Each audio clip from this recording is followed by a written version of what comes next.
Today's lecture is going to be on the third unit of your HU 401 syllabus. We had already done a part of it in a previous lecture where we did managerial skills. Now, what we are going to do today is a continuation of managerial skills only, but the name is a bit different. It's called professional skills. So, as you can understand, managerial skills was a bit more specific, was a bit more uh, work-oriented, industry-oriented. Professional skills is much more generalized than managerial skills. So professional skills are those skills which you require to become a professional. Managerial skills are skills those are required to become a good employee. Professional skills are those skills which are required to become a professional, to work anywhere, without which skills you won't be able to get a job.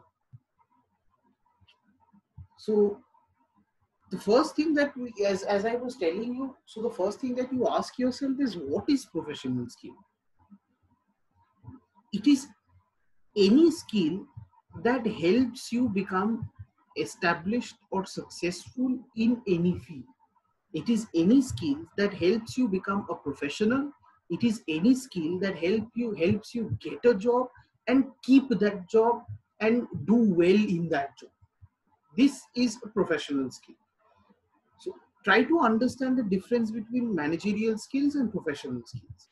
Managerial skills is much more specific, professional skills is much more generalized.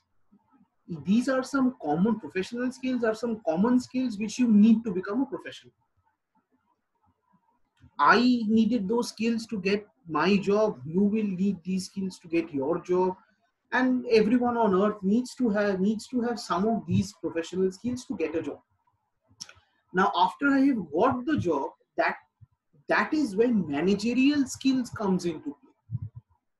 If how should I excel in the job? How should I become a better employee, or earn a better salary, do better in my work, become more established? That is when managerial skills comes into the picture. So I hope you understand. So professional skills is any skill that helps you get a job and keep the job. Professional skills, again, the managerial skills is not something that you would normally need in an interview, but professional skills are the skills which you definitely need in an interview, without which uh, you will be in most of the cases rejected from an interview. So please try to understand that this difference between professional skills and managerial skills. Managerial skills falls under professional skills. Again, you can see the little written portion here. Now I have tried to make this PPT detailed in the sense that there are a lot of writings here, and you can use these writings in your answers. If you are from BCAD, I have already uploaded notes. If you are not from BCAD and you are listening to this audio, to this video lecture, you can obviously use the paragraphs and the points written in the slides in your answers. Make up your answers from the slides itself. So there are two types of professional skills: soft skills and hard skills. Okay, these are the two types of professional skills that we need to study for our exam purpose, and we need to know to get a job. So what is the basic difference between soft skill and hard skill? Well, soft skill are skills which cannot be taught.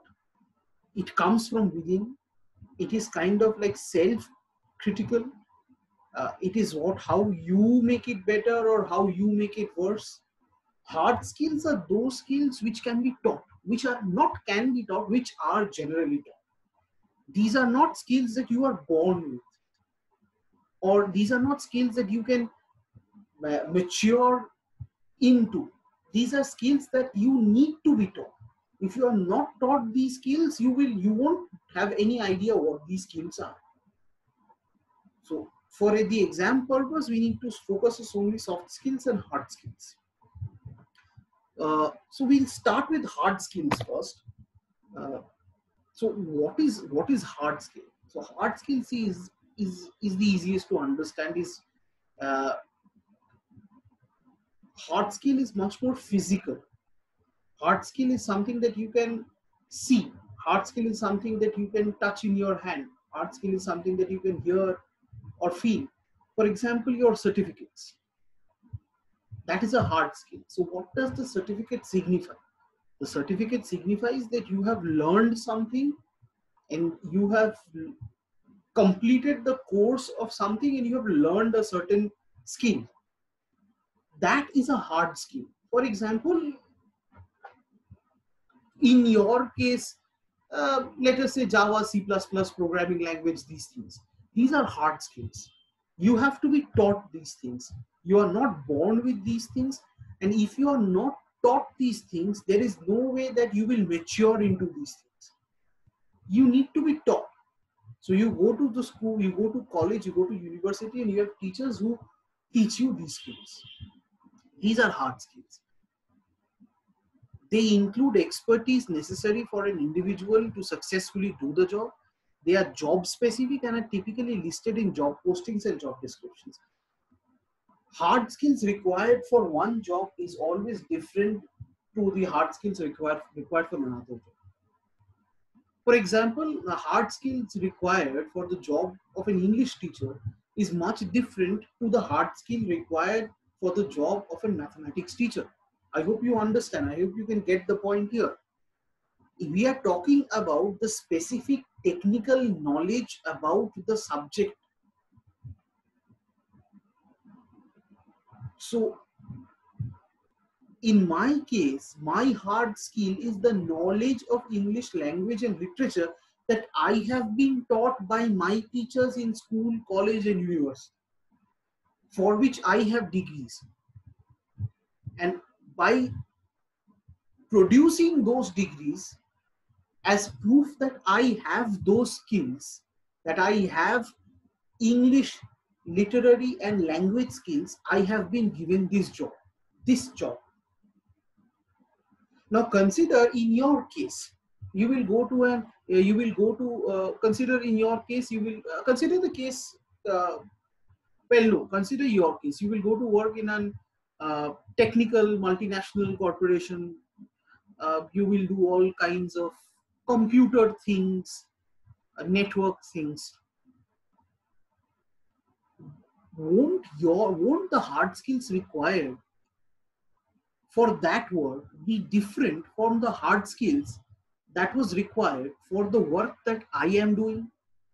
So if you go there with certificates which are proof of the fact that you are a master of English literary and all things English literary and language, do you think you will get a job in, say, I don't know, if in TCS, Cognizant, these kind of companies? Absolutely no.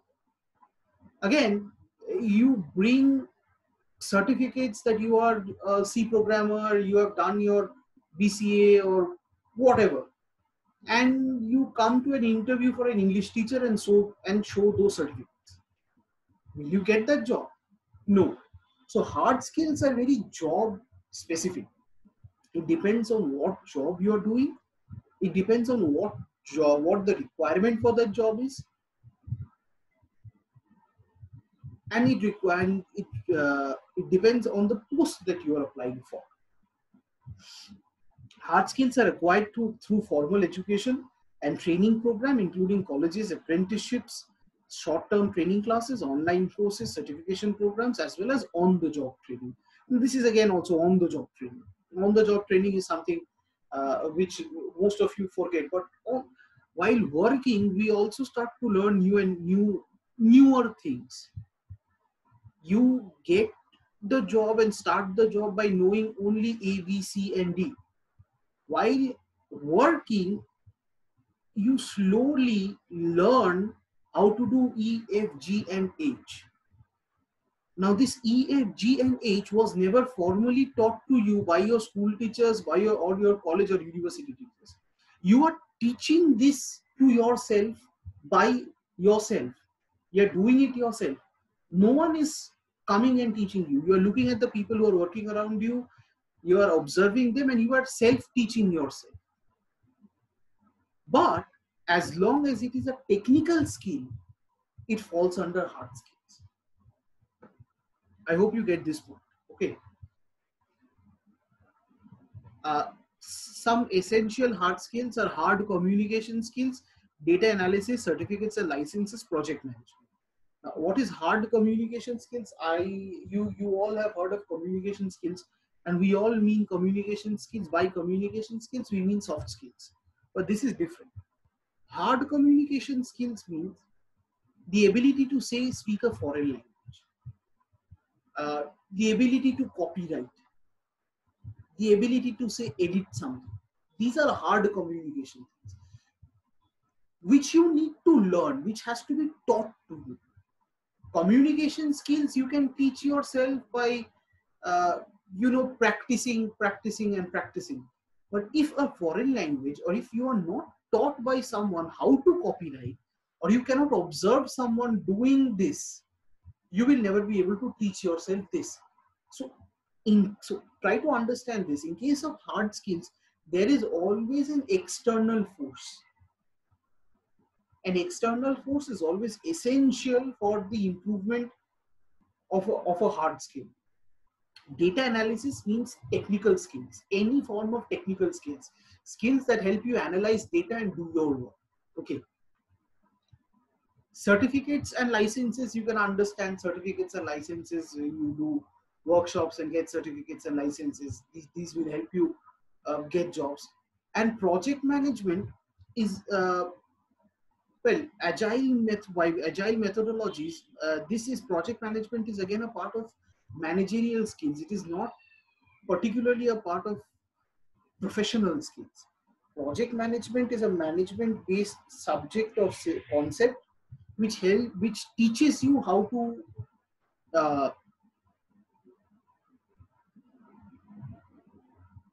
manage a project properly.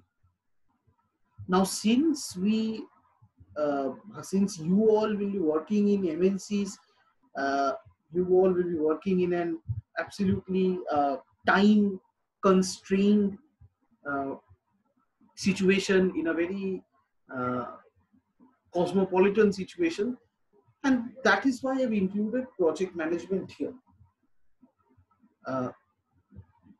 These are skills which will help you get a job in such technical fields, and then keep the job in those technical skills. Because these projects mean a lot of money. These projects mean a lot of money to the company or the organization. If you are unable to manage these projects properly, your organization will lose money, and if your organization loses money, you are going to be kicked out today or tomorrow. Right then. So we move on to next. We come to soft skills. So normally, what are soft skills? Soft skills are abstract skills. Like hard skills can be touched and felt, like certificates. Soft skills cannot be touched, cannot be felt. They can be felt, but cannot be touched or seen. For example, leadership quality. Can you look at a box and say, well, that is leadership quality? You can't. Or good communication skills. Can you look at one physical object and say, okay, that thing is called good communication skills? No. Soft skills are more abstract than hard skills. It is something that every human being is born with, and with time and self-maturity and teaching also, it becomes better or it becomes worse. For example, let us say communication skills. Now, we are all born with communication skills. Now, by communication skills, I do not specifically mean English communication or Bengali communication skills. I mean communication skills in terms of communicating with human beings and in certain situations. Okay. Some of you will see are very good communicators. You can speak very well, address a situation very well. Some of you are not so good communicators. You don't know what to say in certain situations. I am speaking about this form of communication skills. Now, this is something that cannot be taught to someone. This is something that entirely depends on the individual and how the individual is bringing himself or herself up. The advancement of soft skill, most of the advancement of soft skill depends majorly on self maturity and how you are handling yourself. They include interpersonal skills and a positive attitude. These are the skills that define your relationship with other people or how you approach life and work. For example, positivity or negativity, pessimism or optimism. These are soft skills. Now, pessimism and optimism cannot be taught to you by someone. You are born with it. Now, either you train yourself to become a pessimist or you train yourself to become an optimist. This is something that cannot be taught. And this results in a change in your attitude. We all love optimists better than we love pessimists because we feel that pessimists have a negative side to their attitude. Is there a written paper on which these are written? No, it is what you feel. So soft skills, hard skills are not directly related to your attitude or your behavior or your personality. Soft skills are directly related to your attitude, your behavior, and your personality. Soft skills shape your attitude and personality. These skills cannot be formally taught. These skills are more psychological than physical. The point that I was making to you. Now we have to do essential soft skills. There are 7 essential soft skills. The first is leadership.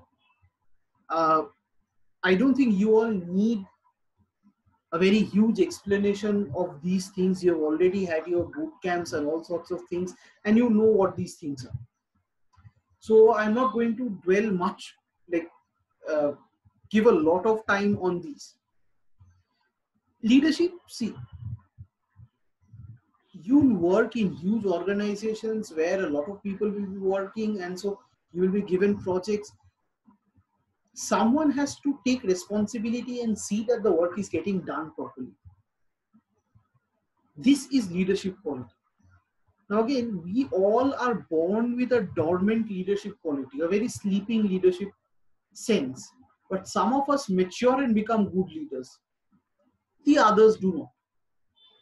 And even leadership quality is associated with a very strong and a positive personality, a very optimistic personality who will not get scared by dangers and failures and obstacles on the path to that success. Again, as you can look at the point that I have made, and I have made these points beneath all the essential soft skills. As I was telling you, you can make your answers out of these slides even. Next comes time management. Time management is something that we have already done in managerial skills in details. So I'm not going to go into details into time management here. So just a recap, what is time management? Doing your work properly on time, because time means money. Now this is in case of industry. In case of life also, time management is something very important. For example, writing your answer scripts. Most of you all at times complain that the English paper is huge and you don't have time to complete it. It might be because you're not very good at managing your time. Managing your time means prioritizing what you want to do first, what you want to do last, which is more important than the other, and so on which you will spend more time. You spend more time on the more important one and you spend less time on the less important one. And time management is something that we need in life, be it a student, be it someone who works, be it if you just sitting at home, even then you need time management. We need time management in every aspect of life. Third is teamwork. We all love someone who is not rigid, who is adjustable and adjusts and works with everyone. teamwork is teamwork uh, gives rise to a personality who is very agreeable, someone who is very optimistic, someone who's not very uh, rigid about his likings and dislikings, someone who gives everyone the respect that they deserve, and can gel a group of people into one team, even if the situation is not very good. So I hope you can understand how the soft skills are affecting the personality. And look at yourself, look at your psychology, and question yourself, what kind of a personality do you want or do you like in people? You will see that you like people, you like those people more who you know have these soft skills.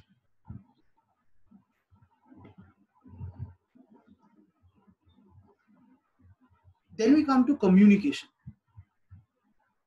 Communication is we have said a lot of things about communication. Communication is here in this case does not mean English communication. That becomes a hard skill. Here we mean communication in the sense of being a communicator in society. The point that I was telling you, some of you can speak very well. They can speak in any situation with a very positive outlook, or can handle a situation by speaking very well. They can, if someone is very angry, they can speak their way out of their anger. If someone is sad, they can console them very well. If someone is afraid, they can encourage them. So communication is a very essential soft skill. Again, we all prefer good communicators. So people who can adjust to situations and communicate properly. Problem solving ability is uh, perhaps the most abstract of everything. Problem solving ability means we have a term in English called street smartness. There's a difference between being street smart and being intelligent. Uh, if I am to describe these words in Bengali, intelligent means buddhiman, street smart means chalak chotu, wise, the English word wise, wiseness. See, normally people do not always want intelligent people. People want wise people who can make their way out of a tough situation by themselves, by thinking on their feet. No one wants people who cannot adjust and adapt to situations. Everyone wants people who can think on their feet and solve problems all by themselves.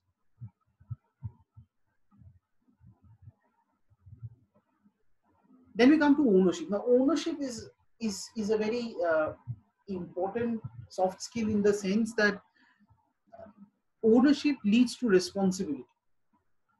Ownership can be of anything. Ownership can be interpreted as being honest. Ownership can be interpreted as uh, owning up to your mistakes. Ownership can be interpreted as making an assessment what your strong points are, what your weak points are, being honest with yourself, not living your life under the impression that you are so and so, but knowing actually what you are and addressing those facts, accepting that you are what you are, accepting your weaknesses, owning up. Ownership, how ownership affects your attitude? Ownership affects your attitude by making you more, uh, by giving you a sense to improve yourself further and further. The more you accept your mistakes, the more you would want to improve upon those mistakes and not make them again. Critical thinking is again very much like problem solving. It is again that street smartness comes into the picture. Thinking critically, not intelligently, but critically. If I tell you something and you accept it because I told you so, that is not critical thinking. I may tell you anything, but it is up to you to think. You have a brain, think. You have a heart, feel if it is right, if it is wrong, if you should support it or you should reject it. This is called critical thinking. Your own assessment of situations, your own assessment of the environment, your own assessment of people, your own assessment of the work that you have to do. This is critical thinking. Right. So we have done the 7 essential soft skills, and now we are going to end with the difference between hard skill and soft skill. Uh, Again, for BCA-D, I have uploaded the notes onto the forum. If you are from any other section, you may go on with this slide also. So the first point, hard skills is required for success in a job. Soft skill, it is an approach of life. Hard skill can be measured, soft skill cannot be measured. Hard skill can be certificates like degrees, and so you can prove it. Soft skill, you can prove a soft skill or show a soft skill by showing your attitude or your personality. Your soft skill shows through your attitude, through your personality. And then there are examples. So I hope you have understood this lecture on professional skills. If you have any queries, feel free to contact me.